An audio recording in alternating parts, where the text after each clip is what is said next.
নমস্কার বন্ধুরা, আমার চ্যানেলে আপনাদের সকলকে স্বাগত। আমি আজকে কলমি শাক দিয়ে ছোট মাছ দিয়ে একটা নতুন ধরনের অসাধারণ স্বাদের একটা রান্না করতে চলেছি। দেখুন, এমনি যে কোনো শাক দিয়েই করতে পারেন। আমার কাছে কলমি শাক ছিল, তাই আমি কলমি শাক দিয়েই করছি। চলুন শুরু করা যাক।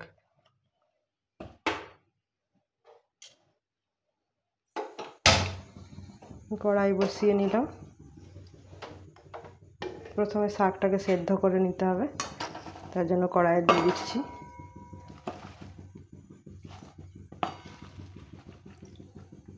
এটা একটা সাধারণ রান্না, কিন্তু স্বাদ অসাধারণ।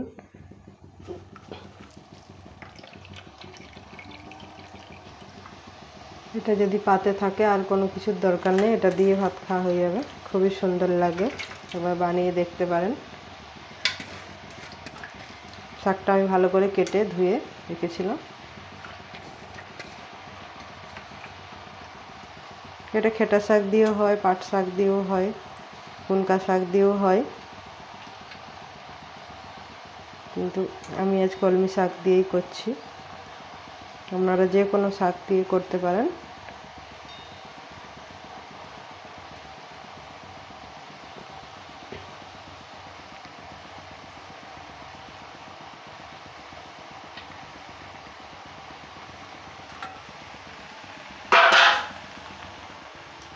এরপর দিয়ে দেবো নুন।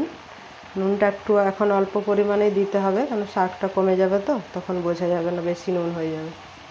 হাফ চামচের মতো নুন দিলাম। এবার আমি ঢেকে দেবো।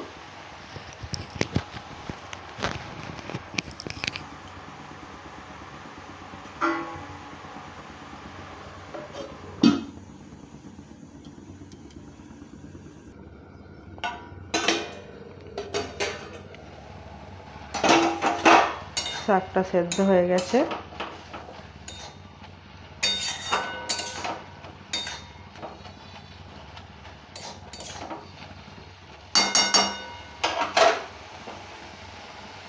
এবার আমি এটা নামিয়ে দিচ্ছি। তখনকে ভেজে নেব চিংড়ি মাছটা।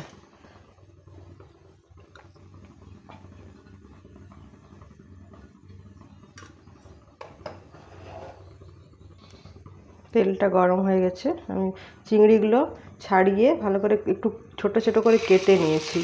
তাহলে কেটে নিলে শাকের সাথে ভালো মিশে যাবে, তাহলে একদিকে শাক একদিকে মাছ হয়ে যাবে। সেজন্য আমি একটু টুকরো করে কেটে নিয়েছি।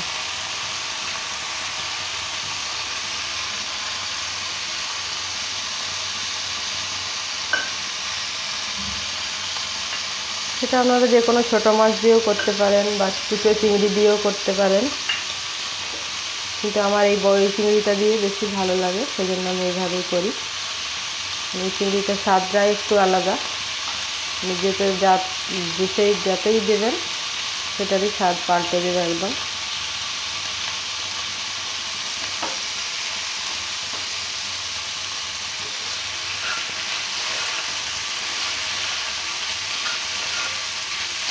এইভাবে ভেজে নিতে হবে ভালো করে, লাল লাল করে। মাছগুলো ভাজা হয়ে গেছে। আমি এবারে কড়াই বসিয়ে দেবো।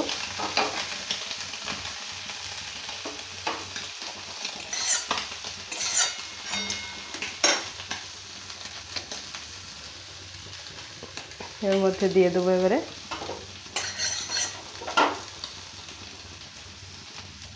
তেল 2 চামচ।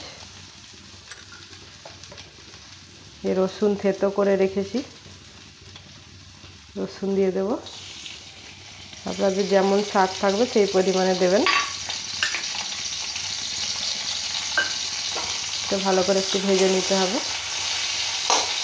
খুব সহজ একটা রান্না, কিন্তু খেতে একদম দারুণ লাগে, ভীষণই সুস্বাদু।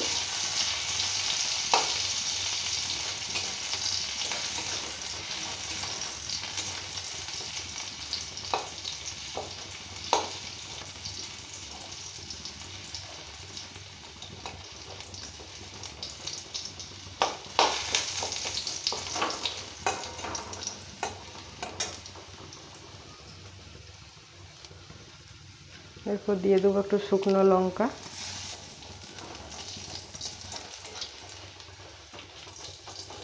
এরপর দিয়ে দেবো সেদ্ধ করে রাখা শাকটা।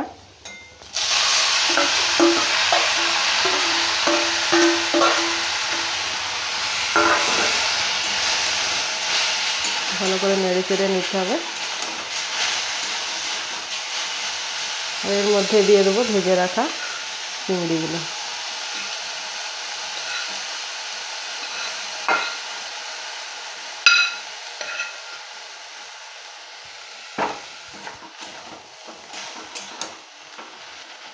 চিংড়িগুলো ছোট ছোট করে কেটে দেওয়ায় পুরো শাকের সাথে মিশে গেছে, বড় বড় এক সাইডে হয়ে যেত।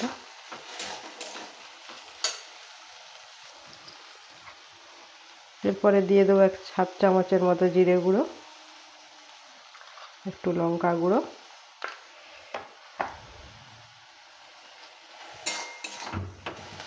ভালো করে একটু নেড়ে চেড়ে নিতে হবে।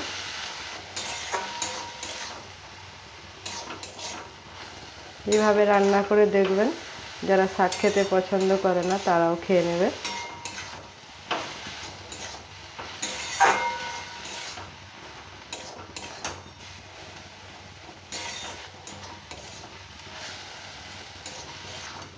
হয়ে গেছে। জলটা একটু শুকনো শুকনো করে নিতে হবে, যেন জল না থাকে। হয়ে গেছে পুরো শুকনো শুকনো। এরপরে আমি এর মধ্যে দিয়ে দেবো 7 চামচের মতো গোটা পোস্তর দানা।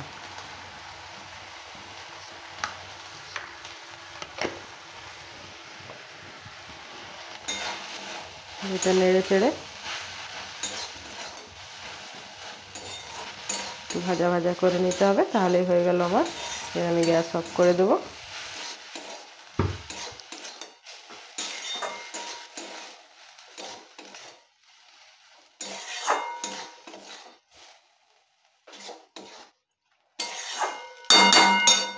এরপর আমি এটা সার্ভ করে নেবো।